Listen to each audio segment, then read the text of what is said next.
إلا بالله العلي العظيم. اللهم صل على سيدنا محمد الفاتح لما أغلق والخاتم لما سبق ناصر الحق بالحق والهادي إلى صراطك المستقيم وعلى آله حق قدره ومقداره العظيم. صلاة تفتح لنا بها أبواب الرضا والتيسير وتغلق بها عنا أبواب الشر والتعسير وتكون لنا بها وليا ونصيرا. أنت ولينا ومولانا فنعم المولى ونعم النصير والحمد لله رب العالمين. معشر الحاضرين، السلام عليكم ورحمة الله تعالى وبركاته. وعليكم السلام ورحمة الله وبركاته. قال ربنا عز وجل: بسم الله الرحمن الرحيم وما خلقت الجن والإنس إلا ليعبدون. Firman Allah Subhanahu wa taala dalam Al-Quran yang pertama, a'udzubillahi minasyaitonirrajim, bismillahirrahmanirrahim. Adapun maksudnya, dan tidaklah aku menciptakan jin dan manusia melainkan untuk menyembahku. Allah Subhanahu wa taala khalaqana li gharadin wahid.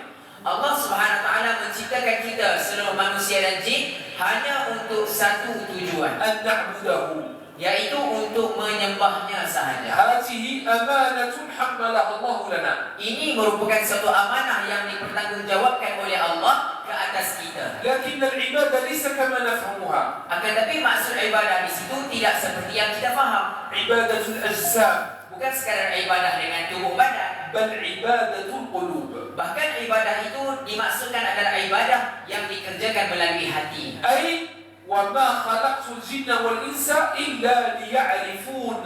Ataupun maksud sebenar yang hendak Allah SWT sampaikan adalah, aku tidak menciptakan manusia dan jin melainkan untuk mengenaliku. هذا هو المقصود.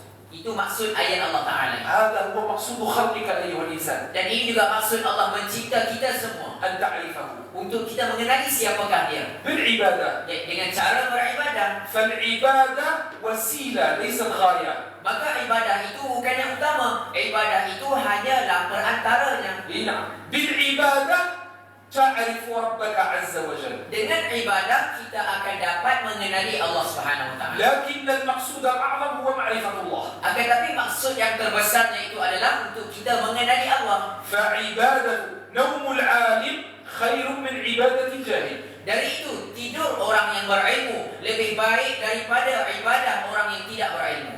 حديث النبي صلى الله عليه وسلم: لا عالم واحد Satu orang yang berilmu خير أشد على الشيطان من 70 عابد. lebih ditakuti oleh syaitan daripada 70 orang ahli ibadah. لكن الناس أقبلت على عبادة الأجسام. Tapi orang ramai sekarang terlalu sibuk kepada ibadah anggota badan.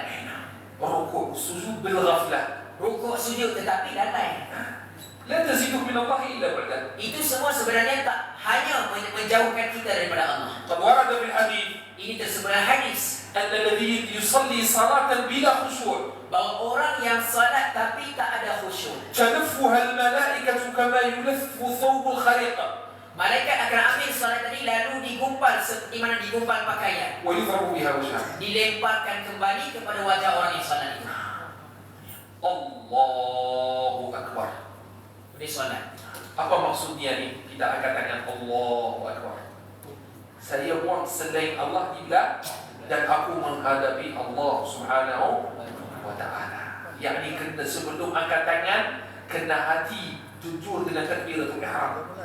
Kena ada ikhlas, yakin, ma'rifah ketika kita takbiratul ihram. Itulah rahsia-rahsia salat dalam takbiratul ihram.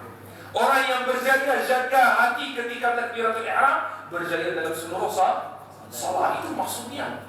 Ramai kadang-kadang 40 tahun, 60 tahun sembahyang, dia akan katakan tapi tak tahu kenapa. Kenapa tak buat macam ni? Allahu Akbar.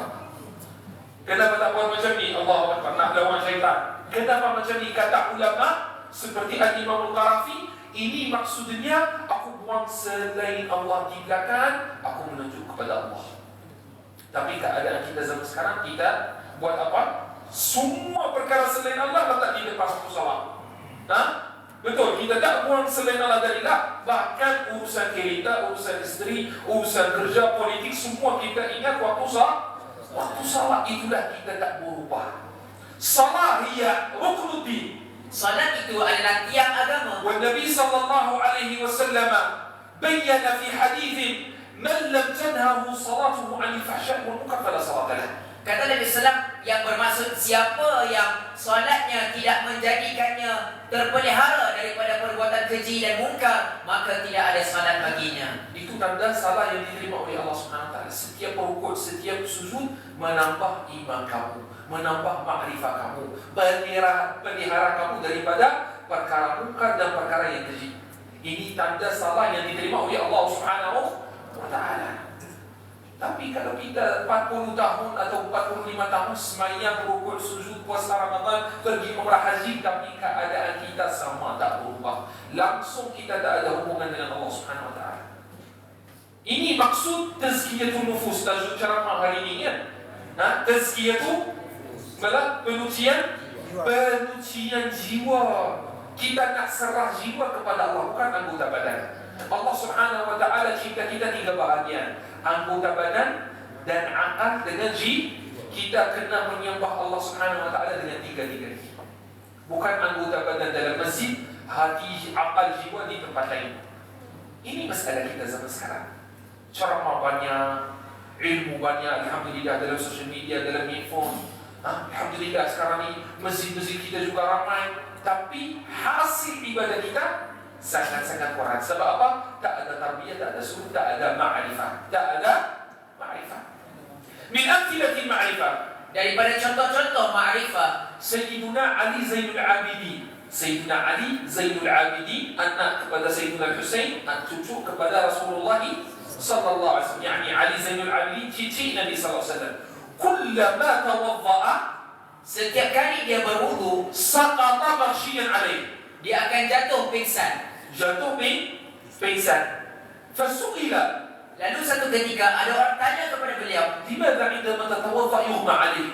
kenapa bila mana kamu berwudu, kamu akan jatuh pingsan? Qala ala tadruna man sa'uqabil. Jadi kata beliau, adakah kamu tidak tahu aku akan menghadap siapa? Khusyuk mula dengan waktu nak ambil wudu, dah mula khusyuk, dah masuk dalam salah. Faham tak faham cerita ini? Jelas tak jelas? Sayyidina Ali Zainul Abidin, dia masuk dapat khusyuk ketika wudu. Ketika wudu, dia jatuh pingsan kerana takut dari Allah Subhanahu Wa Taala. Lidzalika salat silatun bainal 'abdi wa rabbih. Karena itulah solat itu merupakan pertalian di antara seorang hamba dengan Tuhannya. Lakin man yusalli bi ruhi, Akan tapi itu bagi orang yang salat dengan rohnya, laysa bi jawarihi faqat. bukan dengan anggota badannya sahaja. في حديث عن النبي صلى الله عليه وسلم ليس لك من صلاتك إلا ما عقلت منها لا تأخذ من صلاتك إلا ما كنت حاضرا فيه. Kata Nabi SAW, kamu tidak mendapat sesuatu daripada salat melainkan dengan apa yang kamu hadirkan di dalamnya. Kamu hadir 1 rakaat, itu salat kamu 1 rakaat, bukan 4 rakaat Aisyah. Kamu jaga fikiran, jaga perasaan 1 rakaat, itu ganjaran kamu 1 rakaat. Kamu dapat 1 sujud, itu ganjaran kamu 1 sujud. Yang lain kamu tak bersama Allah Subhanahu Wa Taala.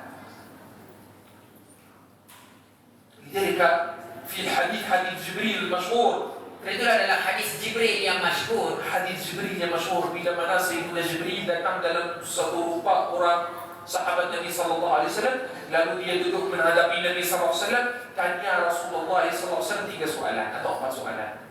Apa itu al-Islam? Apa itu al-iman? Dan apa itu al-ihsan?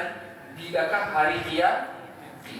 Ini 4 tiang agama kita: Islam, iman, ihsan, dan tanda-tanda akhir zaman. Al-ilmu bi'ilmi sa'ah, Ilmu tentang hari kiamat. Fal-Islam, Maka pertama sekali Islam. salat, zakat, puasa, haji, khitabullah lil badan. Islam adalah arahan Allah untuk anggota badan. Arahan Allah Subhanahu Wa Taala untuk al-qudaba.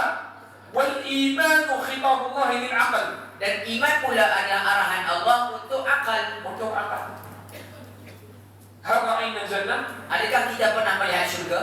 Nah, tapi kita semua beriman dengan syurga, walaupun kita tak Sebab apa? Kita beriman dengan akal kita. ثم سأله عن الإحسان. Kemudian malaikat Jibril bertanya tentang al-ihsan. أن تعبد الله كأنك تراه. Nabi SAW kata ihsan itu adalah kamu menyembah Allah seolah-olah kamu melihat Allah. Melihat Allah Subhanahu wa taala. Ini tasawuf, ini suluk. Ini pengujian jiwa.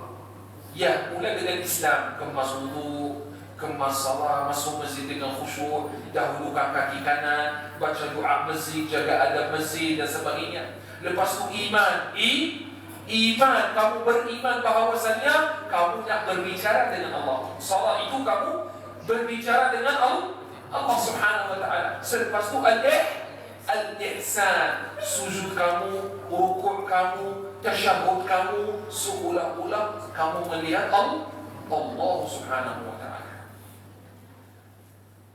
Dan bukan dalam salat sahaja, ini seluruh kehidupan kita. Kita kena bi-thalathati anasir. Harus dijalankan dengan 3 perkara ini. Islam, iman, ihsan. Jism, yang pertama anggota badan, wal qalb, kemudian hati, wal ruh, dan kemudian jiwa. فهذا هو المعرفة العلم بالله عز وجل. Maka inilah dia ma'rifah, mengenali Allah Subhanahu wa taala. Mengenali Allah Subhanahu wa taala. Tapi amat menyedihkan, semua amalan agama kita jadi budaya. Sebab apa? Kita menyembah Allah hanya dengan anggota. Akal fikiran kita dikawal oleh apa-apa sosial media, TikTok, Facebook. Jiwa kita berpaling daripada Allah Subhanahu wa ta'ala. Wa man a'rada an dzikri fa inna lahu ma'ishatan dhankan. Dan Allah Ta'ala berfirman dalam Al-Quran yang bermaksud, sesiapa yang berpaling daripada mengingatiku, maka dijadikan baginya kehidupan yang teramat sukar. Jadi matlamat agama kita, pengujian jiwa kita masuk syurga Allah Subhanahu wa ta'ala, dapat ma'rifah Allah Subhanahu wa ta'ala dengan jiwa, bukan dengan anggota badan. فلذلك ينبغي على الإنسان أن يسأل نفسه في كل أحواله. Kerana itulah hendaklah setiap orang sentiasa bertanya semula kepada dirinya dalam setiap keadaan. Aina ruhi min Allah? Manakah hubungan di antara jiwa aku dengan Allah Subhanahu wa taala? Fi salat, dalam salat, fi zakat, dalam ibadah zakat, fi shaum, dalam ibadah puasa, fi kulli shay. Dalam semua perlakuan kita. Ruh mutlaqah. Ruh itu secara mutlak, bukan macam badan. Badan ini bekas sementara. Satu bekas sementara, tapi jiwa kita ini sangat tua. Sangat tua dan akan kekal abadi, sama ada dalam neraka, sama ada dalam syurganya Allah Subhanahu wa ta'ala. Fanahnu nu'minu wa na'rifu Allah bi arwahina. Maka kita beriman, kita kenal Allah Ta'ala itu terhasil melalui jiwa kita. Amma bi'uqulina wa jawarihina fahadihi asbab. Adapun anggota badan kita, akal fikiran kita itu hanyalah asbab-asbabnya. Wahada huwa al-ilm an-nafi'. Dan inilah ilmu yang bermanfaat. Ilmu yang bermanfaat, ilmu yang mengkuat hubungan kamu dengan Allah Subhanahu wa ta'ala. An tushahid Allah fi jami'i ahwalik. Bila mana kita menyaksikan kehadiran Allah Subhanahu wa ta'ala, kewujudan Allah dalam setiap keadaan kita. Setiap keadaan kita. Itu ilmu tasawuf. Ilmu tasawuf.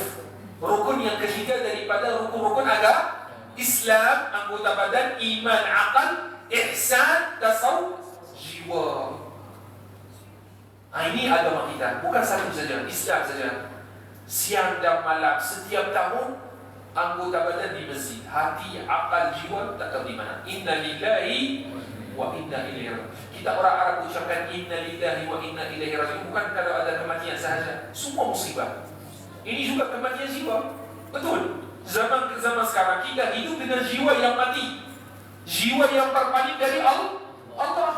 Sebelum kita baca Yasin tahlil untuk arwah, marilah kita baca Yasin dan tahlil untuk diri sendiri. Kalau kita tak sedar, idza lam nastafiq, jika kita masih lagi tidak sedar, kita tak ada hubungan semayang setiap hari pergi masjid tapi keadaan sama, tak ada langsung hal yang baru, perubahan dalam kehidupan kita. Itu ma'rifah Allah Subhanahu wa ta'ala. Itu Nabi SAW. Baginda Allah ampunkan segala dosanya, dosa yang terlalu dan dosa yang akan datang, betul tak? Tapi Nabi SAW tiap-tiap malam semayang qiyamul lail sehingga bengkak kaki baginda SAW. Kenapa? Adakah Rasulullah cari ganjaran? Adakah Rasulullah takut dari neraka? Adakah Rasulullah harap nak? Lah, Nabi SAW Allah dah janji, Allah dah ampun segala dosanya. Tapi kenapa Nabi SAW semayang qiyamul lail dan nangis dan memaksa diri sampai apa? Bengkak kaki. Orang tanya, ya Rasulullah, kenapa buat seperti demikian? Qala afala akunu 'abdan syakura. Ayat Nabi SAW ini sangat ringkas. Apakah aku tidak boleh menjadi hamba yang bersyukur? Hamba yang bersyukur. Saya menyembah Allah kerana Allah, bukan kerana nak masuk surga, bukan kerana takut dari neraka. Dalam hadis Nabi sallallahu alaihi wasallam, keadaan kita zaman sekarang, kalau bukan ada surga, kalau bukan ada neraka, kita tak buat apa-apa. Betul tak? Betul. Walaupun kita dengar keadaannya neraka Allah Subhanahu wa taala, tapi masih lagi kita buat perbuatan-perbuatan ahli neraka. Betul tak? Sebab apa? Sebab iman itu tak sampai hati, sampai telinga, tapi belum masukkan hati.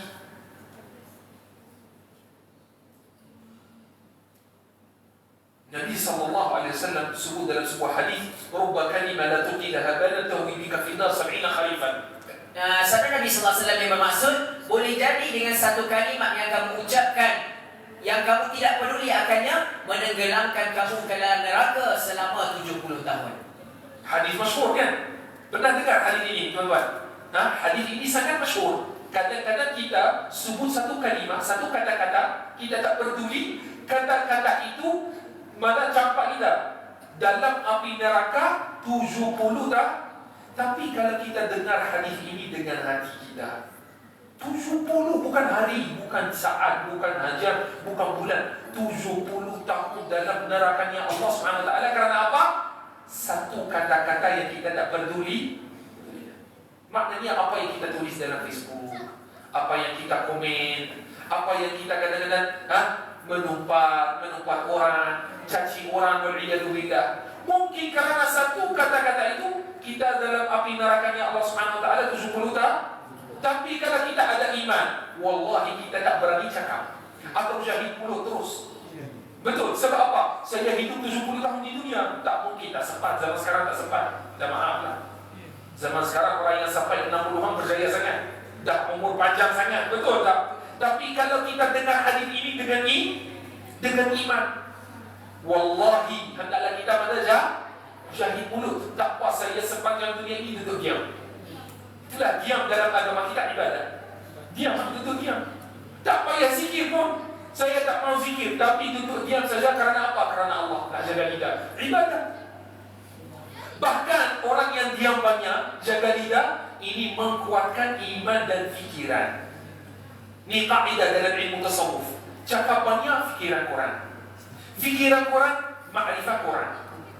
Diam banyak, puasa banyak, zikir banyak, fikiran banyak, ma'rifah kamu dengan Allah Subhanahu wa taala banyak. Ini kaidahnya macam matematik, muadalah. Berkira itu penyucian jiwa. Yang bagi an nuqbila ala rabbina biqulubina wa arwahina. Hendaklah kita menghadap kepada Allah SWT ini dengan hati kita dan juga jiwa kita. Tengok baginda sallallahu alaihi wasallam. Di antaranya juga baginda sallallahu alaihi wasallam sa'alahu sa'ilu sadaqah. Pernah satu ketika ada orang datang meminta sedekah kepada baginda. Nabi SAW tak ada. Baginda tak ada apa-apa. Orang itu minta lagi, ya Rasulullah, saya fakir, lapar, anak-anak lapar. Nabi SAW buat apa? Siapa pinjam aku rezeki, saya nak pergi sedekah. Sayyidina Umar kesian dengan Nabi SAW. Dia kata, ya Rasulullah, kamu tak ada, tak payah bagi. Kenapa pinjam nak bagi sedekah? Nabi SAW istahya min Allah. Nabi SAW rasa malu daripada Allah. Rasa malu daripada Allah. Orang minta dan tolak. Itulah Nabi SAW banyak kali pinjam untuk beri sedekah. Tapi kita, sebab kita masih lagi dalam makam Islam, kita kalau ada tabung surau ke, kita buka berduit 100 jangan, 50 tak boleh, 20 perlu, bagi sedikit tak? Sebab apa? Ya Allah terima. Dengar, Allah terima sedekah itu. Allah terima sebiji sawit. Sebiji sawi sedekah Allah terima. Bahkan Allah Subhanahu wa taala pelihara sedekah itu dan malah menggandakannya. Kamu bagi RM1, tapi kamu di hari kiamat dapat juta-juta. Sampai kamu terkejut, saya pernah bagi juta-juta. Allah Subhanahu wa taala yaqul, "Rabbaha lakum kama yurabbi ahadukum saghira ibnihi." Allah Ta'ala kata, Allah pelihara atau Allah Ta'ala besarkan, Allah Ta'ala tumbuhkan ganjaran ini untuk kamu. Ini makam Islam.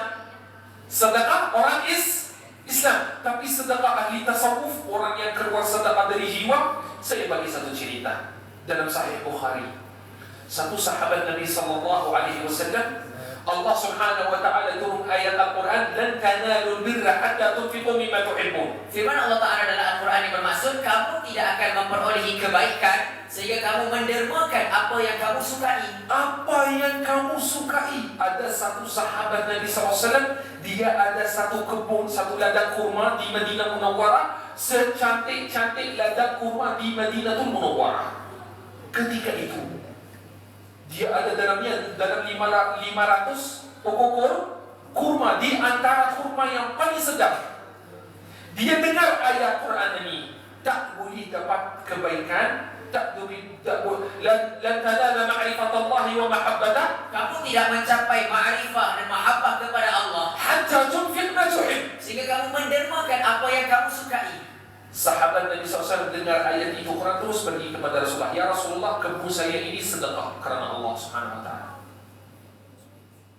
Jadi sahabat ini balik ke rumah, nak keluar barangnya dan anak-anaknya kasih keluar dari ladang kurma itu. Keluar karena Allah Subhanahu wa taala. Sebab apa? Dia dah serah kepada Allah. Anaknya pegang beberapa biji kurma dalam tangan. Sahabat Nabi SAW kata itu, ini bukan hak kita sudah. Paham tak? Anaknya bawa berapa biji dalam tangan, pegang berapa biji. Tapi bila dia keluar karena Allah Subhanahu wa taala, kharaja minha lillah, Bila mana dia keluarkan kebun itu karena Allah, kurma yang anak-anak yang bawa itu dia mana? Suruh lepas. Sebab apa?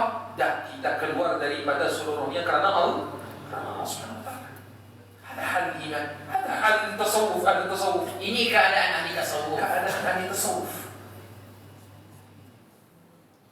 Muslimat, kaum wanita, selepas peperangan Uhud, ada seorang wanita namanya Ummu Umarah.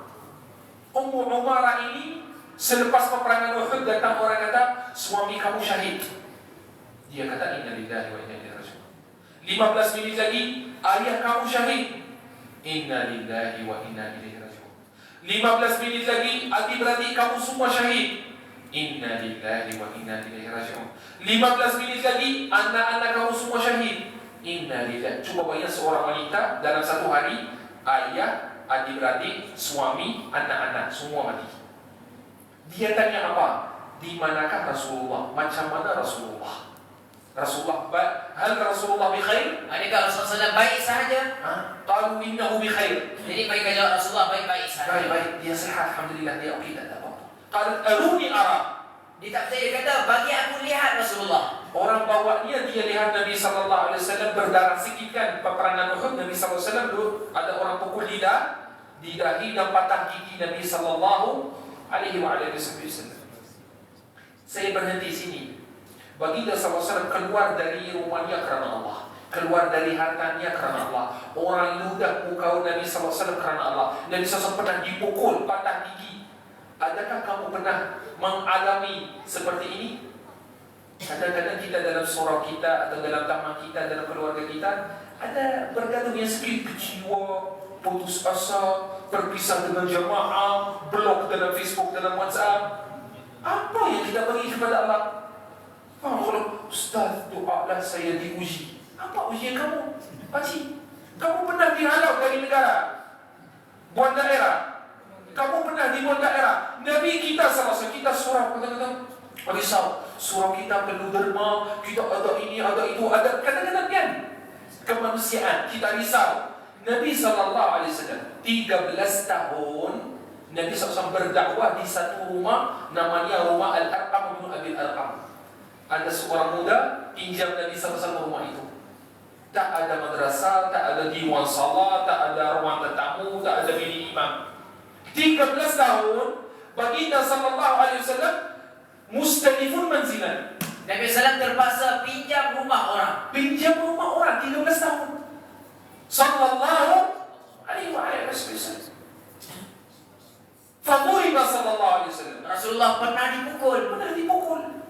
Nabi SAW sajada fa'alqa Abu Jahal salal jazur ala rasi Rasulillah. Satu ketika Rasulullah sedang sujud, datang Abu Jahal meletakkan kotoran unta di atas Nabi sallallahu alaihi wasallam. Di atas Nabi sallallahu alaihi wasallam. Kadang-kadang kita juga dengan keluarga ada salah faham, ada gaduh-gaduh. Tapi Nabi sallallahu alaihi wasallam, pak saudaranya Abu Lahab dengan isterinya letak duri dan sampah setiap pagi di hadapan rumah Rasulullah sallallahu alaihi wasallam. Hal dhubna ma dhaqa Rasulullah? Adakah kita pernah rasa seperti Nabi sallallahu alaihi wasallam? Itulah kita kecewa, sedih, putus asa. Sebab apa? Tak ada sifat rida. Kita tak ada sifat rida. Kalau kita rida dengan apa yang Allah tentukan, kita jadi ahli tasawuf. Hati kita malah dapat penuncian daripada akuan diri sendiri, daripada diri sendiri. Tapi kita masih lagi menyampah diri sendiri. Masih lagi suka orang yang puji kita, benci orang yang cerca kita. Ini tanda kamu tak muamalah Allah Subhanahu wa taala. Di antara tanda-tanda penuncian jiwa, kamu sebagai orang beriman, orang yang cerca kamu, orang yang puji kamu sama. Semua dari Allah. Betul tak betul? Orang yang benci kamu, adakah itu pilihannya diri sendiri? Kalau kamu okey, saya ada masalah dengan pakcik itu, saya ada masalah bergaduh. Tapi kalau saya rasa pakcik itu pilih perbuatannya, dia pilih nak benci saya, maknanya pakcik itu dah jadi Tuhan. Jadi itu, tapi saya yakini bahawasanya pakcik itu penzahiran perbuatan Allah. Penzahiran perbuatan Allah, dia hamba Allah, dia tak la yamliku min amrihi syai'. Dia tidak boleh melakukan satu perkara dengan kehendaknya. Faham apa maksud penyucian jiwa? Ini ketenangan dunia dan akhirat. Orang yang dapat ilmu tasawuf, dapat penyucian jiwa, dia hidup tenang di dunia dan di akhirat. Seperti Nabi sallallahu alaihi wasallam. Apa kita susah pukul, dihalau, macam-macam. Nabi sallallahu alaihi wasallam waktu pagi sedekah juta-juta. Waktu malam nak buka puasa tak ada makanan. Sambung puasa. Betul tak? Ni keadaan Nabi sallallahu alaihi wasallam. Sebab apa? Muamalah dengan Allah Subhanahu wa taala. Banyak kisah Nabi SAW waktu siang sedekah kadang-kadang 100 ekor unta, sedekah 1000 ekor kambing, sedekah 100,000 dinar emas. Tapi Nabi nak buka puasa, baginda nak buka puasa, kadang-kadang tanya ahli keluarga, tak ada makanan. Bawa apa Nabi SAW? Sambung puasa 2 hari berturut-turut. Itulah Nabi hidup tenang, keluarga Nabi hidup tenang, dunia dan tapi kita penat. Kita walaupun mewah, makanan ada, kipas, aircon, alhamdulillah aman. Cukup kita bangun setiap hari, aman, tak ada perang. Tak ada perang, tapi kita penat, betul. Tak ada semua, saya pertama. Tak ada yang puas hati. Yang mana? Mustarih fiqan. Yang lega hatinya. Lega hatinya. Tahu sebab apa? Tak ada ma'rifah Allah. Bukan tak cukup duit, bukan ada isu politik, bukan ada penyakit, bukan tak. Wallahi, kalau dalam hati kita ada ma'rifah Allah, kita hidup tenang macam surga. Dunia ini jadi surga. Itulah ma'rifah Allah adalah surga. Allah Subhanahu wa taala sebut ini dalam Al-Quran. Wa liman khafa maqama rabbih jannatan. Allah SWT berfirman yang bermaksud, dan bagi orang yang takut kepada Tuhannya itu dijanjikan baginya 2 syurga. 2 syurga, surah Ar-Rahman, betul. Ini ayat dalam suratul Ar-Rahman. Wa liman khafa maqama rabbih jannatan. Ustaz, kita belajar ada 1 syurga, dia ada 8 tingkat. Macam mana 2 syurga dalam surah Ar-Rahman? Kata ulama, syurga dunia ma'rifah Allah. Orang yang dapat ma'rifah Allah, orang yang dalam hatinya, jiwanya ada hubungan dengan Allah, dia hidup tenang seolah-olah dia dalam syurga. Ini yang keadaan yang va'a min ummati Rasulillah. Satu keadaan, satu suasana yang telah hilang dari umat Nabi SAW. Telah hilang dari umat Nabi SAW. Semua kita tunggu masuk syurga di akhir, tapi kita lalai dari syurga Syurga dunia rugi sangat. Inna lillahi wa inna ilaihi raji'un. Rugi sangat. Tunggu mati baru masuk syurga. Tapi Allah dah sediakan satu syurga di dunia. Tapi syurga dunia pahit sikit. Bayarannya mahal. Apa bayarannya? Serah diri kepada Allah. Serah diri kepada Allah SWT. Hadhihi qisas.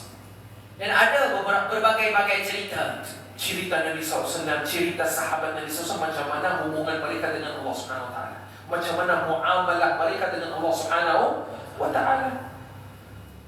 Nabi SAW yabki, seperti mana dalam hadis, kana yabki wa yusma'u li sadrihi azizun ka azizil mirjali minal buka. Dalam hadis pernah menyebutkan Nabi SAW menangis sampai orang dengar bunyi di dada Nabi SAW itu seperti bunyi air yang mendidih di dalam periuk. Air yang mendidih di dalam periuk. Sebab apa? Nabi tahan nangis. Tahan nangis. Ini sunnah. Bukan macam zaman sekarang. Dalam video live nangis. Ada. Sunnah kalau kita nangis, pada ghalaban al-baki. Kalau kita menangis, kita terpaksa nangis, kita kena tahan. Itulah Nabi SAW bila tahan nangis, dengar satu bunyi dari dada Nabi SAW sebab tahan nangis. Kenapa Nabi SAW nangis? Sedangkan Allah Subhanahu Wa Taala ampun segala dosanya. Allah janjinya dengan al-wasilah. Kan surga Firdaus ada satu lagi atasnya apa? Al-wasilah, itu surga Rasulullah sendiri.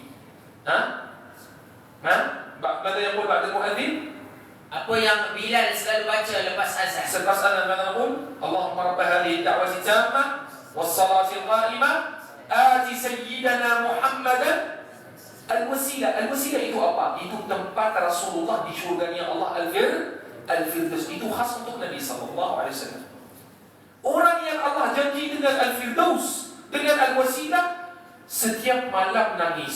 Sebab apa nangis? Sebab ma'rifah Allah Subhanahu wa ta'ala. Nabi sallallahu alaihi wasallam yaqul, "Ana a'rafukum billah wa ana akhsyakum lah." Nabi sallallahu alaihi wasallam pernah bersabda yang bermaksud, aku orang yang paling kenal di antara kamu dengan Allah, dan aku orang yang paling takut, paling bertakwa kepada Allah. Takut dan bertakwa kepada Allah Subhanahu wa ta'ala.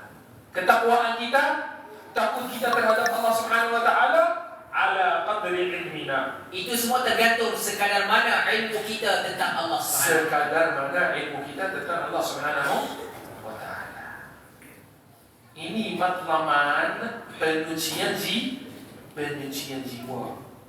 Boleh kata matlaman penyucian jiwa, kita nak dapat ketenangan, kebahagiaan di dunia. Orang yang cari ketenangan, kebahagiaan di dunia selain ma'rifah Allah, letih saja penat. Dapat buat istana di dunia, kamu usaha nak dapat yang kedua, pening kepala. Dapat kereta Porsche, kamu usaha nak dapat Bugatti. Dapat Bugatti, nak dapat, faham macam tu. Manusia macam tu. Lau kana lahu wadi min dhahab la tamanna wadiyan. Kalau dia mendapat satu lembah yang dipenuhi dengan emas, dia akan berharap dapat dua lembah. Kita penat. Tapi kalau tanya juta-jutawan, menteri-menteri, sultan-sultan, mereka juga penat. Mereka juga bahkan mereka lagi penat dari kita. Lianna kullama kathurat dunya kathura al-ham. Kerana demikianlah, semakin banyak kita mendapat dunia, semakin banyak kegelisahan, keletihan yang didapat. Ya, dunia tanpa ma'rifah Allah. Dunia tanpa ma'rifah Allah, penat saja. Anak-anak tanpa ma'rifah Allah, anak-anak itu bagi kamu penat di dunia dan di akhirat. Kalau kita tak menanamkan ma'rifah Allah dalam hati anak-anak kita dari kecil, itulah Allah Subhanahu wa ta'ala. Nabi SAW suruh kita, bibi keluar, kita buat apa? Allahu Akbar. Kita anak di telinga kanan, iqamah di telinga kiri, supaya mula kehidupannya dengan kalimah Allah, ma'rifah Allah Subhanahu wa ta'ala. Allah Maha Besar dari kamu, dari dunia kamu, dari ujian kamu, dari penyakit kamu, daripada matlamat kamu. Allah akbar min kulli hada. Allah Ta'ala itu Maha Besar daripada semua itu. Tapi ini perlu kita nak jadi ahli makrifah, bukan senang. Bukan alhamdulillah saya dengar ceramah isu saya jadi ahli makrifah. Ya. Sebab apa? Dunia lagi kuat. Sekarang ni kita dengar ceramah maghrib isya, kita macam sedar sikit, kita macam sedih, kita macam nak berubah. Tapi sekarang ni kita keluar selepas ceramah, buka WhatsApp, ada mesej ini, buka Shopee, ada barang baru, ada pos laju, isteri busy ini, kita tenggelam lagi dalam don. Macam tu. Macam tu. Ni manusia.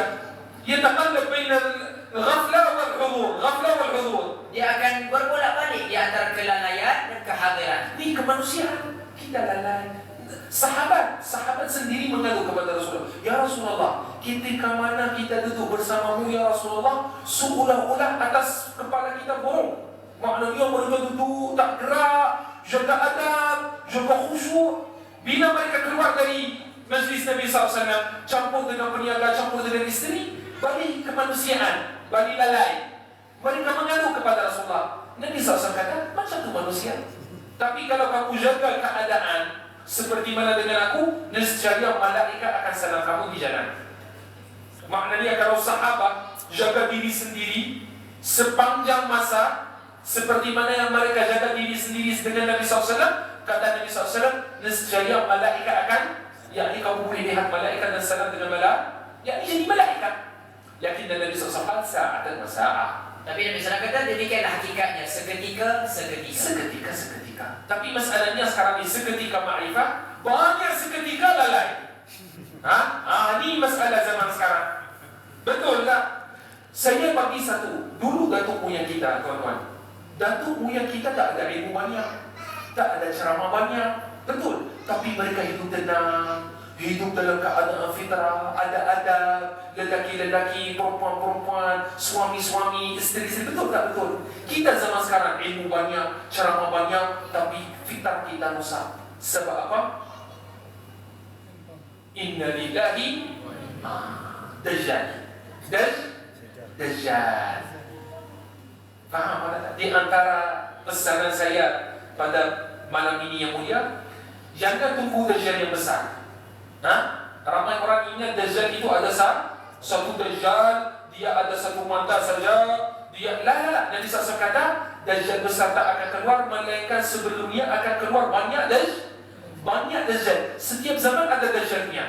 Dari zaman Nabi sampai hari kiamat, setiap zaman ada Dajjalnya. Ini Dajjal kita zaman sekarang. Ini Dajjal yang merusak kita, merusak hubungan suami isteri, merusak fitrah anak-anak kita. Lelaki nak jadi perempuan, perempuan nak jadi lelaki. Sebab apa? Sebab ini inna lillahi wa inna ilaihi raji'un. Itu masalah. Jadi tuan-tuan yang dihormati, kita nak ila aradna, Jika kita mahu an nudrika ma'rifatullah, untuk mendapat ma'rifatullah, yang bagi lana asbab, hendaklah kita mempunyai beberapa sebab. beberapa sebab. Sendiri memang tak mampu, sendiri wallahi tak mampu. Nabi SAW, Sayyidina Musa ba'athahu Allah ila Fir'aun. Nabi Musa AS diutuskan oleh Allah kepada Raja Fir'aun. Sayyidina Musa minta apa dari Allah? Arsil ma'i akhi Harun, Utuskan bersamaku Harun, saudaraku Harun. Bagi itu juga, kalau kamu nak masuk hadrat Allah, kena ada saudara yang bantu. Kena ada saudara yang bantu. Tanpa bantuan saudara, langsung tak boleh, sendiri tak boleh. Sendiri tak mampu. Falidhalika mimma yurja fi akhir zaman, dan itulah di antara perkara yang sangat diharapkan di akhir zaman, suhbatu ahlillah, berdamping dengan ahlullah. berdamping dengan ahlullah. Ini kejayaan kamu, kejayaan keluarga kamu. Kalau dalam kehidupan kamu ada beberapa orang yang mengingat kamu kepada Allah Subhanahu wa taala. Bahkan semua kawan yang bukan kerana Allah, itu kawan musuh kamu. Faham tak? Ini bukan dari saya, dari Al-Quran. Makcik-makcik, kakak-kakak, pakcik-pakcik, abang-abang, cek WhatsApp anda, WhatsApp, Messenger, kawan, sahabat ini, sahabat itu kan. Banyak sekarang ni grup sahabat. Kalau tak sahabat itu tak mengingati kamu Allah, tak menuju kamu kepada Allah, itu sahabat musuh kamu di hari kiamat. Kalian minta maaf lah.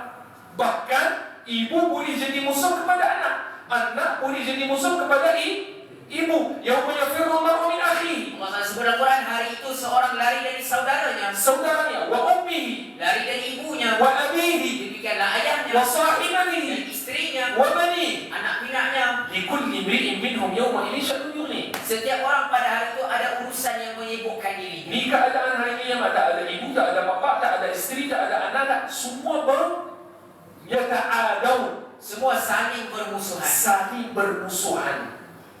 Jadi kawan-kawan, sahabat-sahabat kamu di dunia, kalau kawan itu tak mengingati kamu Allah, la yadulluka ala Allah, Jika dia tidak tunjukkan kamu kepada Allah, la yadulluka ala Allah bihalihi wa maqalih, dia tidak tunjukkan kamu kepada Allah dengan kata-katanya, dengan keadaan dirinya, fa'lam annahu aduuk. maka ketahuilah bahawa dia akan jadi musuh kita suatu hari nanti.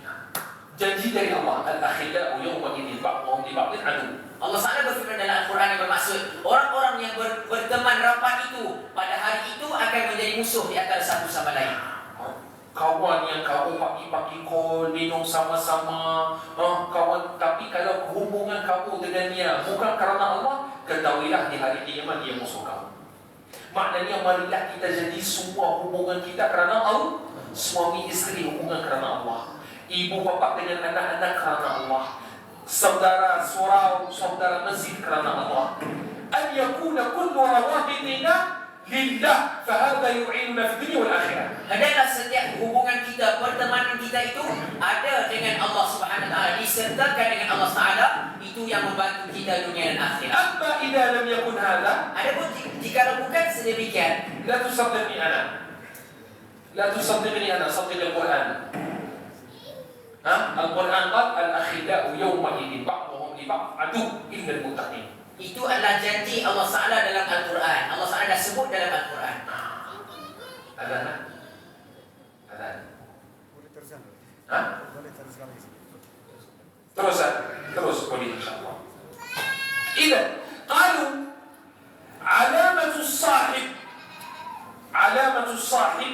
Ulama mengatakan tanda seorang sahabat yang baik, sahabat yang baik, sahabat yang kerana Allah Subhanahu Wa Taala, an tastahi ta'sillaha amamah, ialah sahabat yang kamu rasa malu nak buat keburukan di depannya. di depannya. Faham tak? Ini tanda yang pertama. Qal yudhakkiruka Allah bi'mahalihi wa maqalihi. Yang kedua, kata ulama, dia mengingatkan kamu kepada Allah dengan ucapan katanya dan dengan keadaan dirinya. Maknanya cari kawan yang ada tiga sifat ini. Kamu malu menyalahi Allah depannya, dan kata-katanya, keadaannya mengikatkan kamu dengan Allah Subhanahu Wa Taala. Dan kamu kena jadi macam ni dalam pasar, dalam office, dalam keluarga, dengan jiran. Selalu kata-kata kamu ingat orang kepada Allah. Keadaan kamu ingat orang kepada Allah Subhanahu Wa Taala. Kena kamu ada satu sifat yang mana orang malu menyalahi Allah depan kamu, orang malu melumpat orang depan kamu, orang malu tipu depan kamu. Ini keadaan orang yang beriman. Faham tak? Amma alladhi ya'ti yamin.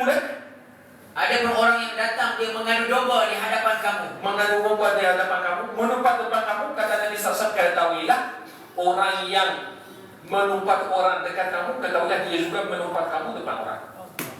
Faham tak? Tak. Tapi kita suruh, apa ceritanya? Apa ceritanya? Dua kopi kita sedia kopi yang tenang duduk di corner. Sebab apa? Nak dengar cerita orang. Ketahuilah Nabi SAW janji, orang yang dia bawa berita orang, satu hari dia akan bawa berita kamu kepada orang. Iya, ini kaidah. Ini Rasulullah lah. Mana boleh itu sahabat? Ini memang kawan kaya lah. Mana yang lebih kita mana? Musaddiq. Kita percaya siapa? Kita percaya Rasulullah janji, semua orang menumpat orang dengan kamu, dia akan menumpat kamu depan orang. Mengadu kumpat dengan kamu, dia mengadu kumpat dengan kamu. Hakalah kaidah. Inna lillahi wa inna ilaihi raji'un. Idzan as-salam ayyuhal ikhwah fi rufaqa'il khair. Jadi kemudian keselamatan kita itu berada di dalam berdampingan dengan orang-orang yang baik. Berdampingan dengan orang-orang yang baik. Apa makna sembahyang jemaah? Kalau kita sembahyang di rumah, sah atau tidak? Sah. Tapi apa makna kita sembahyang jemaah? Apa matlamatnya? Matlamatnya satu, kita harap semaya dengan orang yang diampun oleh Allah. Sebab kerana satu orang Allah ampun kepada saya semua ahli surga. Betul tak? Betul tak? Ini matlamat jemaah. Jangan tak tahu, baru tahu hari ini. Kita datang jemaah untuk apa? Ustaz, pahala 27 darajat. Jangan cari pahala, jangan cari ganjaran, cari keridhaan Allah Subhanahu Wa Taala. Saya datang surau, saya harap dalam surau itu ada orang yang diampun oleh Allah. Kerana dia Allah terima kita semua. Kalau Allah terima satu orang, Allah akan terima kita semua. Ini maksud sembahyang jemaah. Tapi kita sembahyang jemaah, siang malam ada di masjid, saudara masjid meninggal kita tak tahu, dia sakit kita tak tahu, dia dalam keadaan susah kita tak tahu. Maknanya sembahyang jemaah kita palsu. Surau kita itu bangunannya, kipasnya, udanannya itu semua tak ada faedah. Maksud jemaah kita jadi umat Nabi Muhammad satu keluarga. Satu keluarga. Bahkan hubungan keluarga surau lebih kuat, lebih baik di sisi Allah Subhanahu Wa Taala daripada keluarga darah. Keluarga darah daging, macam tu darah daging. Daging. Sebab ini kamu semuanya sama-sama mengingati Allah Subhanahu Wa Taala sama-sama, mengaji sama-sama. Ini yang kamu jumpa di hari kiamat. Tapi keluarga darah daging jadi musuh di hari kiamat. Sekarang ni minta maaf lah, bukan kita nak ajar orang jadi bersangka buruk. Semua sekarang ni hubungan keluarga palsu. Kamu faham? Ramai orang sakit sebab keluarganya. Bukan keluarga itu jahat, sebab hubungan keluarga tak ada zikir, tak ada Allah Subhanahu Wa Taala. Open house kan kita hari raya, open house. Datang cucu, cicit, sepupu datang, tapi wallahi makan minum tak sembahyang jemaah. Tak baca doa ramai-ramai, tak ingat datuk yang buat zikir tahlil. Betul. Ada tak? Bahkan buat lagu-lagu, menari, ada tak ada? Inna lillahi wa inna ilaihi raji'un. Betul tak? Itulah Nabi SAW. Daripada akhlaknya, Nabi SAW kalau sembahyang jemaah selepas salat, Assalamualaikum. Nabi SAW tengok cek sahabatnya siapa yang tak datang. Nabi SAW kalau lihat satu orang 3 kali, 4 kali tak datang masjid, tanya, mana si fulan? Sahabat kata, ya Rasulullah dia sakit, jom kita ziarahnya. Ni keadaan surau, ni keadaan jemaah. Bukan kita sembahyang 40 tahun dengan satu orang, nama pun kita tak kenal. Ada tak ada? Inna lillahi ya.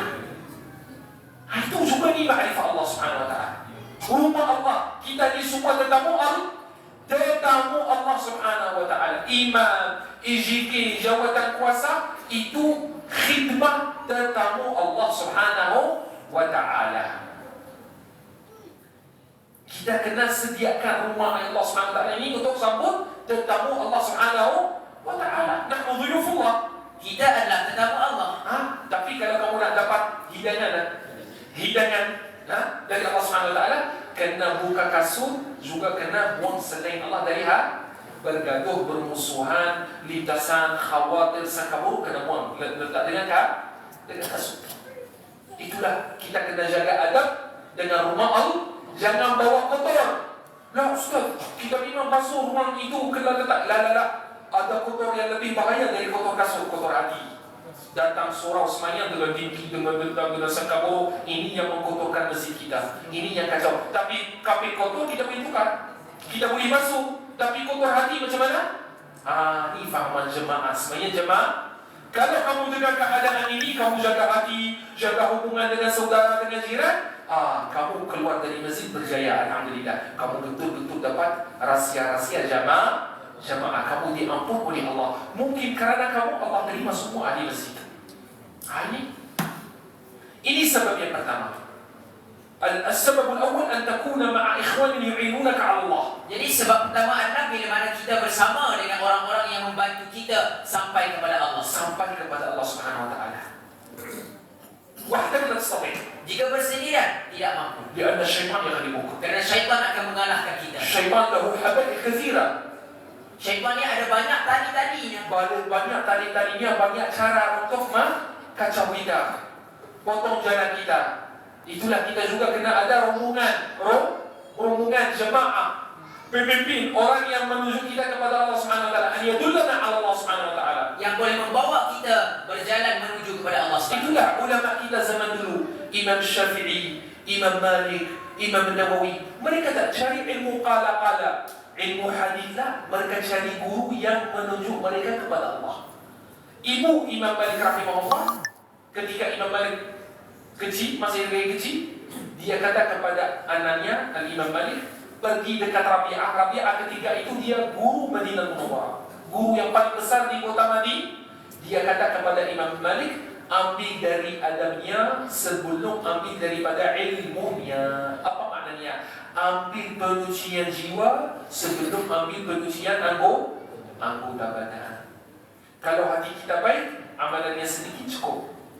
Tapi kalau hati kita tak baik, walaupun kita ibadah Allah siang dan malam, tempat pandangan Allah adalah hati, seperti mana dalam hadis Nabi SAW, Inna Allah la yanzuru ila suwarikum. Kata Nabi SAW, Allah tak melihat rupa paras kamu, wala ila abdanikum. Tidak melihat kepada Allah SWT tidak melihat rupa kamu, rupa paras kamu, bentuk badan kamu. Wa inna ma yanzuru ila qulubikum. Allah SWT memandang kepada hati kamu. Memandang kepada hati. Itu tempat pandangan Allah SWT. Fa'alillaha khairan. Maka perlihatkan apa yang baik kepada Allah Ta'ala. Selalu tunjuk Allah Subhanahu wa taala yang baik. Ini sebabnya. Al-hablu tsani al-qawi fi akhir zaman. Kemudian tali kedua yang kukuh di akhir zaman, Rasulullah sallallahu alaihi wasallam. Kena ada hubungan dengan Rasulullah. Macam mana nak dapat hubungan dengan Rasulullah? Macam mana kita nak dapat hubungan dengan Rasulullah sallallahu alaihi wasallam? Atau apa hubungan kamu dengan Rasulullah? Kalau saya tanya, apa hubungan kamu dengan Rasulullah? Apa jawaban kamu? Salawat. Ini satu hubungan. Lagi, ikut sunnah Nabi sallallahu alaihi wasallam. Ini satu hubungan. Lagi, ma'rifah Rasulullah, belajar tentang Rasulullah, kenal Rasulullah, macam mana pakaiannya, minumannya, keadaannya, senyumnya, marahnya, sedihnya. Itu contoh ikutan kamu. Junjungan kita yang besar, Muhammad sallallahu alaihi wasallam. Yang bagi anda ta'athara bihi wa bi ahwalihi. hendaklah kita terkesan, diri kita terkesan dengan keadaan baginda sallallahu alaihi wasallam.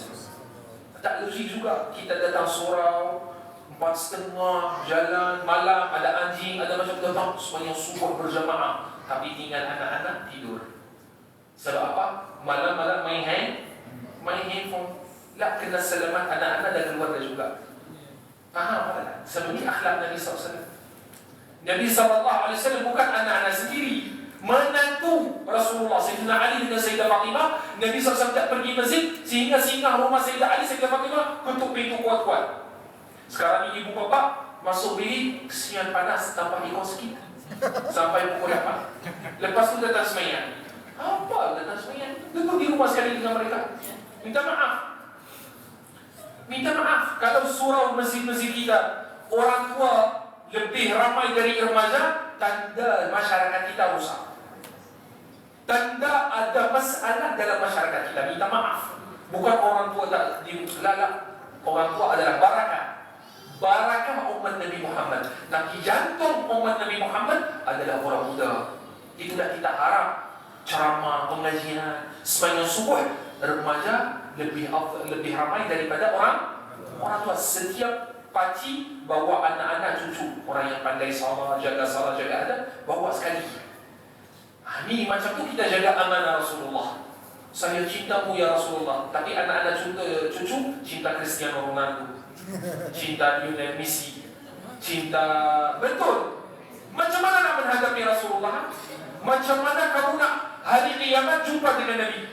Sedangkan serah anak-anak cucu kepada handphone, kepada Cristiano, kepada itu. Tapi saya cintamu ya tipu kalau kamu cinta aku, dan saya anak-anak kamu, cucu-cucu kamu juga cinta kepada aku. Betul tak? Kan kita usaha nak bagi anak-anak kita, cucu kita yang baik. Yang paling baik kita bagi anak-anak dan cucu ma'rifah Allah dan ma'rifah Rasulullah. Semua ibu bapa dengar. Semua ibu bapa yang tak ajar anak-anaknya sunnah Rasulullah, tak ajar anak-anaknya tentang Rasulullah, tak ajar anak-anaknya salawat Rasulullah SAW, ketahuilah kamu derhakanya sebelum dia derhaka kamu. Faham? Selalu maci-maci yang Surga bawah tapak kakiku. Lah, makcik, bukan macam tu. Bukan macam tu. Ni sebenarnya ni hadis dhaif. Bukan macam tu. Wahai ibu, adakah kamu derhaka Rasulullah atau tidak? Macam mana kamu harap anak-anak kamu tak derhaka kamu, sedangkan kamu sendiri derhaka kepada Rasulullah? Bapak yang besar, bapak yang agung. Betul? Allah Subhanahu wa taala dalam Al-Quran menamakan Rasulullah Abunal Akbar. Ayah kita yang besar. Ayah kita yang besar. Kalau kita derhaka Rasulullah, tak ajar anak-anak sunnah Nabi, salawat, kenal Nabi sallallahu alaihi wasallam, ketahuilah kita derhaka Rasulullah sebelum anak-anak kita derhaka kepada kita. Hadha huwa al-haq. Inilah yang benar. Ya betul, pahit sikit. Ini pahit sebab apa? Ramai orang tak boleh kawal anak-anak. Tapi ini yang benar. Ceramah bukan ceramah, ramai orang ceramah seronok. Oh ini ceramah sedap lah. Ilmu yang betul-betul selalu pahit. Ilmu sakit. Bagi saya lah, ceramah yang sedap tahu apa? Kalau kamu keluar tak selera makan. Sedih, tak selera makan, tak dapat tidur. Duduk fikir. Bukan selalu ceramah kena tujuan ceramah kita dapat tenang hati. Tapi kadang-kadang sebahagian ubat pahit. Nak gigi nak kena terima, kena tahan sikit campur tu. Betul tak? Ada tak? Al-ilm ba'duhu mur. Sebagian ilmu itu pahit. Bukan kebanyakan ilmu pahit. Lakin yang bagi anda nastafiq. Tapi hendaklah kita mendapat kesedaran pada zaman. Mendapat kesedaran. As-salat ala Nabi sallallahu alaihi wasallam hiya amanu akhir zaman. Salawat atas Nabi sallallahu alaihi wasallam adalah pelindung kita di akhir zaman. Pelindung kita. Allah Subhanahu wa taala tunaikan segala hajat kita. Urusan anak-anak, urusan isteri, urusan kehidupan kita, urusan agama kita. Kalau kita orang yang membanyakkan salawat atas Nabi Muhammad sallallahu alaihi wasallam, Allah Subhanahu wa taala janji Allah akan tunaikan segala hajat.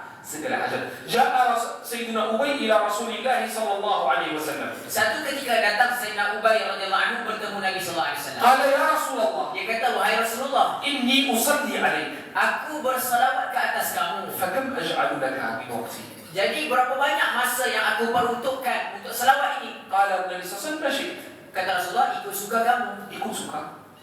Qala Ubay, ar-rubu' ya Rasulullah. Jadi kata Sayyidina Ubay, aku jadikan 1/4 masaku bersalawat untuk kamu. 1/4 masa salawat atasmu ya Rasulullah. Nabi SAW kata, baik, tapi kalau tambah lagi afdal. Lalu Sayyidina Ubay kata kepada Rasulullah, 1/3 ya Rasulullah. Nabi SAW kata, baik, tapi kalau tambah lebih afdal. Nabi Sayyidina Ubay kata kepada Rasulullah, ya Rasulullah, separuh masa aku salawat atasmu ya Rasulullah. Nabi SAW kata, baik, tapi kalau tambah lagi Sayyidina Ubay faham maksud Nabi Muhammad SAW. Sayyidina Ubay kata kepada Rasulullah, ya Rasulullah, saya jadi seluruh masa aku salawat atasmu ya Rasulullah SAW. Qala sallallahu alaihi wasallam. Lalu Nabi SAW kata, bukan Nabi SAW kata, jangan kena jogging sikit, kena makan sikit, kena tidur tengah hari, kena lah. Nabi Sorono bila mana Ubay kata, ya Rasulullah, saya jadi seluruh masa aku selawat atasmu. Nabi SAW idan cukfa hammak. jadi kata Rasulullah, oleh kerana itu dicukupi segala keinginan kamu. Dicukupi segala keinginan kamu. Keinginan dunia atau keinginan akhirat. Ramai orang, ada anak-anak derhaka, anak-anak yang tak suka belajar, anak-anak yang nakal, tapi dengan barakah selawat. Kadang-kadang kita putus asa. Kadang-kadang kita memang putus asa. Cari rezeki, urusan keluarga, urusan memang kadang-kadang kita betul-betul putus asa. Tapi Allah Subhanahu wa taala bagi kita satu penyelesaian masalah kita apa? Salawat. Mengadu kepada Rasulullah. Kita lari kepada Rasulullah, minta tolong Rasulullah sallallahu alaihi wasallam. Rasulullah adalah perantaraan yang agung di antara kita dengan hadrat Allah Subhanahu wa taala. Jadi kita mengadu kepada Rasulullah dengan apa? Salawat. Kadang-kadang betul kita putus asa, serah kepada Rasulullah. Dengan barakah salawat, Allah Subhanahu wa taala bagi anak-anak kamu berjaya. Dengan barakah salawat, Allah memberkati rezeki kamu, urusan dunia kamu, urusan yakfika mahabbak. Allah SWT cukupkan apa yang kita nak. Ni hadis mutlak secara Apa keinginan kamu, Allah akan tunaikan dengan barakah salawat. Kalau kamu jadi seluruh masa kamu salawat atas Nabi SAW. Wa yaghfirullahu dzambak. Kata Rasulullah, dan Allah ampunkan semua dosa-dosa kamu. Semua dosa-dosa kamu dapat diampun oleh Allah Subhanahu wa taala dengan barakah salawat. Itulah kata ulama, salawat takfi an ghairiha wa yakfi ghairuha anha. Salawat itu mencukupi segala kebaikan yang lain, akan tapi kebaikan yang lain tidak dapat mencukupi salawat. Ya, sebab salawat atas Nabi SAW padanya ada tasbih, ada tahmid, ada takbir, ada istighfar. Semua ibadah terkumpul dalam salat dan di dalam salawat. Ibadah ahli akhir zaman. Ibadatu ahli akhir zaman. Ibadat khas untuk umat akhir zaman. Untuk umat akhir zaman, umat yang lemah, umat yang tak rajin sembahyang, qiyamul lail, puasa dan sebagainya, ibadah kita adalah salat, membanyakkan salat tersebut. Cukup, yakfi annaha fi'lullah. Cukuplah bahawa salawat itu adalah perbuatan Allah sendiri. Perbuatan Allah sendiri. Bal bada'a bi nafsihi yaquna. Bahkan Allah mulakan dirinya yang bersalawat. Bersalawat dirinya dulu. Innallaha wa malaikatahu yusalluna ya ayyuhalladzina amanu sallu. Allah SWT sebut dalam Quran yang bermaksud sesungguhnya Allah dengan Allah dulu dan para malaikatnya bersalawat. Lalu baru Allah kata, wahai orang yang beriman, salawatlah ke atas baginda semua. Fatakthiru minas salati ala Rasulillah. Maka hendaklah kita perbanyakkan salawat. Hadis Sayyidina Abdullah bin Umar qala sallallahu alaihi wasallam, man shalla alayya salatan wahidah. Barang siapa yang bersalawat satu kali ke atasku, Satu kali ke atasku, sallallahu alaihi biha asyara. nescaya Allah SWT akan membalas ke atasnya sebanyak 10 kali salawat. 10 kali salawat. Tapi ramai orang tak fikir tentang hadis ini. Apa ganjaran Allah salawat ke atas kamu? Apa kelebihannya? Allah sendiri salawat ke atas kamu. Apa kelebihannya? Tak ada kelebihan. La yujadu laha fadl wa la had. Tidak ada kelebihan atau tidak terbatas kelebihannya. Tidak terbatas kelebihannya. La yaqiluha ajr wa la fadl. Tidak dapat ditandingi oleh mana-mana ganjaran. Mana-mana ganjaran. Istighfar ada ganjaran tertentu, baca Quran ada ganjaran tertentu, takbir ada baca, semua sedekah, semua amalan ada ganjaran tertentu. Salawat atas Nabi sallallahu alaihi wasallam tak terbatas kelebihannya dan ganjarannya. Sebab apa? Allah sendiri salawat ke atas kamu. Apa makna Allah Subhanahu wa taala salawat atas kamu? Yaghfiru lak. Allah SWT ampunkan kita. Yarhamuk. Allah SWT rahmat kita. Yusa'iduk. Allah SWT bantu kita. Yaqdi hawaijak. Allah SWT tunaikan hajat kita. Yuhibbuk. Allah SWT cinta kita. Yaqbaluk. Allah SWT terima kita. Nah, li'annaka sallaita ala mahbubihi. Kerana kita telah bersalawat ke atas orang yang dicintai oleh Allah SWT. Dicintai oleh Allah Subhanahu wa taala. Jadi, insya-Allah pada akhir majlis, walaupun kita dah sambung sampai 12, ada banyak hubungan kita. Ni salawat perlu satu majlis. Sunnah Nabi SAW perlu faham pada yakni kita nak dapat hubungan dengan Rasulullah tak senang. Bukan perkara kecil. Ini perkara yang perlu kita ada ijtihad, usaha, kesungguhan usaha untuk berjaya selamat dari fitnah-fitnah akhir zaman. Apa? Kita kena ada hubungan dengan Nabi SAW. Kita membanyakkan hubungan. Bukan hubungan salawat, hubungan sunnah, hubungan syama'il, hubungan fadail. Apa yang berkaitan dengan Nabi SAW, kita kena ada hubungan. Jadi insyaAllah pada akhir majlis kita bawa satu hadiah kepada hadirin surau Darussalam. Darussalam ini pintu Kaabah dan pintu di Madinatul Munawwarah. Babus salam insyaAllah. Salat atas Nabi sallallahu alaihi wasallam ada salawat dari sudut syariah, ada salawat dari sudut hakikat. Salawat dari sudut syariah seperti mana salawat Ibrahimiyah. Allahumma salli ala Sayyidina Muhammadin wa ala ali Sayyidina Muhammad kama sallaita ala Sayyidina Ibrahim wa ala ali Sayyidina Ibrahim fil alamin. Masyayikh kita, ulama kita dari zaman dulu mereka ada beberapa salawat atas Nabi SAW untuk didik umat Nabi Muhammad SAW. Yakni salawat yang mempunyai izin khas, permit khas untuk litarbiyati umat Rasulullah. Kebenaran khusus untuk mendidik umat Nabi SAW. Kerana al-masyayikh alimu anna tarbiyat al-awlad fi salati ala Rasulullah. Kerana para masyayikh dah tahu dari dulu cara nak tarbiyah anak-anak ini adalah melalui salawat. Fakanu yujizuna fi salat ala Nabi SAW. Itulah mereka mengijazahkan berbagai salawat atas Nabi sallallahu alaihi wasallam. منها Di antara salawat-salawat ini صلاة الفاتح. ada salawat al-Fatih. اللهم صل على سيدنا محمد الفاتح لما أغلق. Ya Allah, salawat atas penghulu kami Nabi Muhammad, pembuka bagi segala apa yang tertutup. Pembuka bagi apa yang segala tertutup.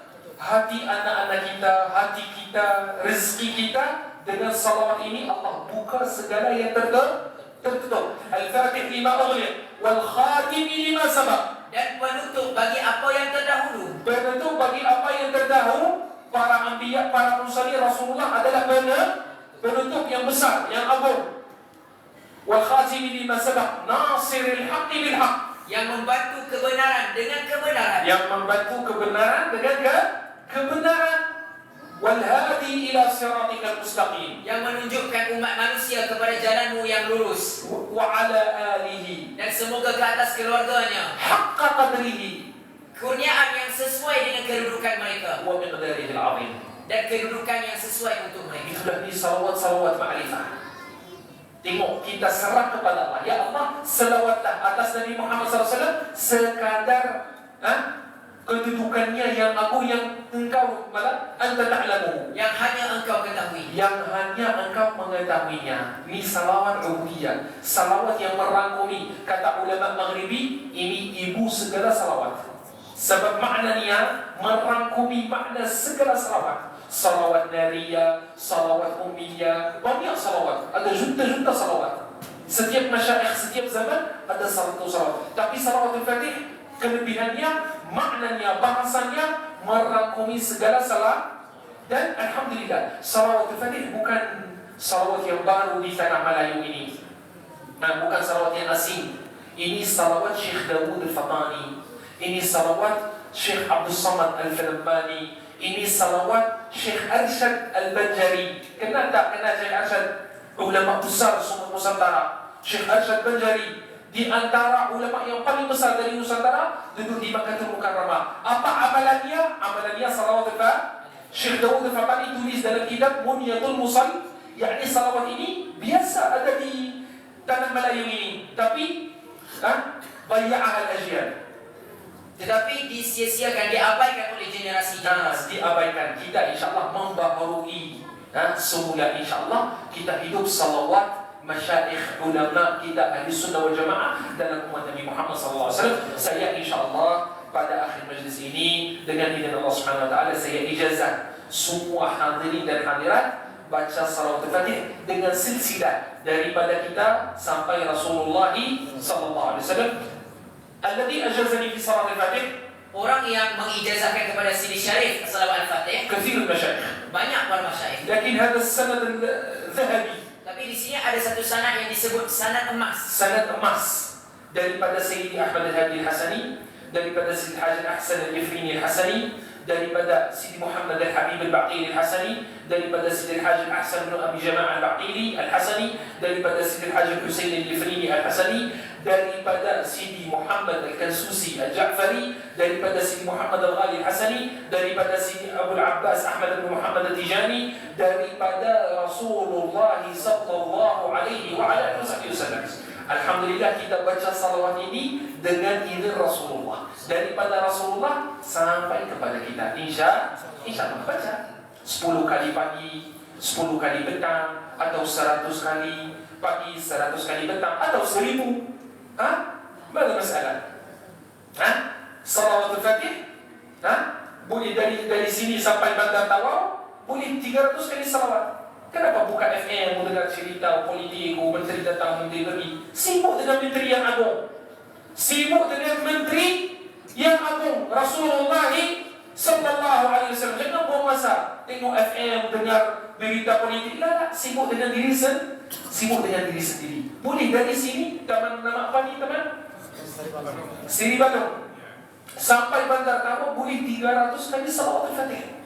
Setiap satu salawat Allah salawat atas kamu 10 kali, 3000 salawat dari Allah. Kamu dapat dari sini sampai office, atau sampai pasar, atau di mana-mana kamu pergi. Marilah kita isi masa kita, kehidupan kita dengan salawat atas junjungan kita yang besar Nabi Muhammad SAW. Jadi saya baca, kamu ulang sekali, nanti insyaAllah akhir majlis saya dah sediakan ijazah, sijil. Ada sijil, ada sanad masyayikh yang saya sebut tadi, ada salawat al-fatih orang yang nak hafal dalam satu film yang cantik, boleh kamu letak di rumah, nanti anak-anak amalkan, cucu amalkan, cicit kamu tinggal salawat ini harta mana? Miraf, harta warisan. Ini sebaik-baik harta yang kita tinggal kepada anak-anak kita. Amalan salawat, amalan zikir, doa-doa, ini yang kekal. Tapi harta benda itu habis. Akan habis. Tapi ini yang kekal. InsyaAllah. InsyaAllah, qulu ma'i. Jadi insyaAllah siri Syekh baca, kita ikut sekali. Bismillahirrahmanirrahim. Bismillahirrahmanirrahim.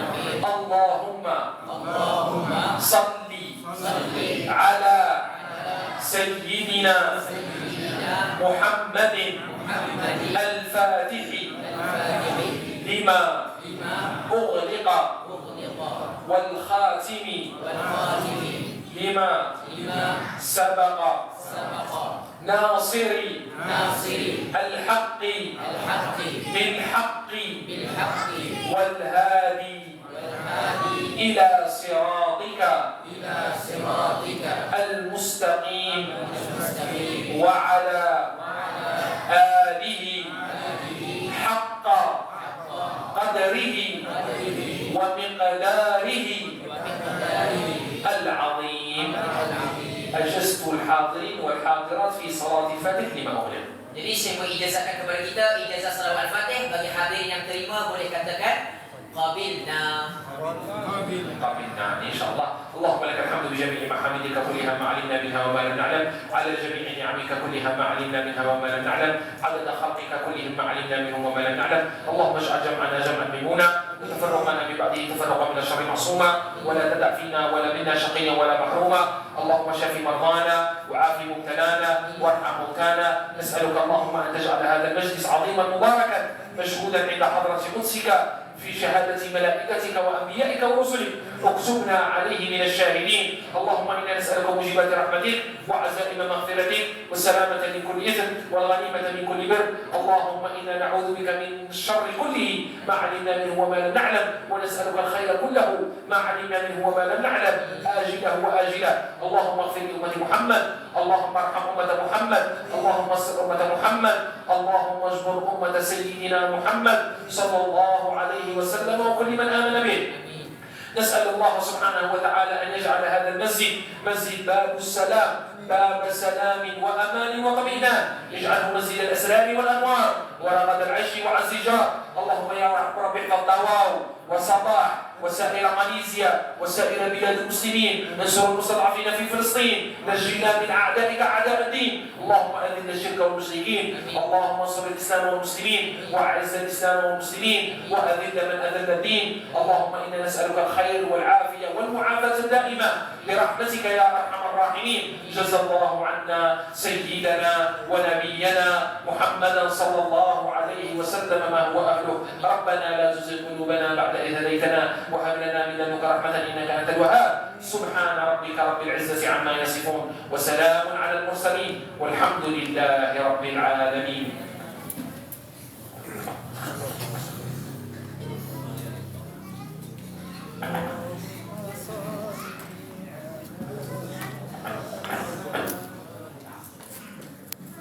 يا كريم.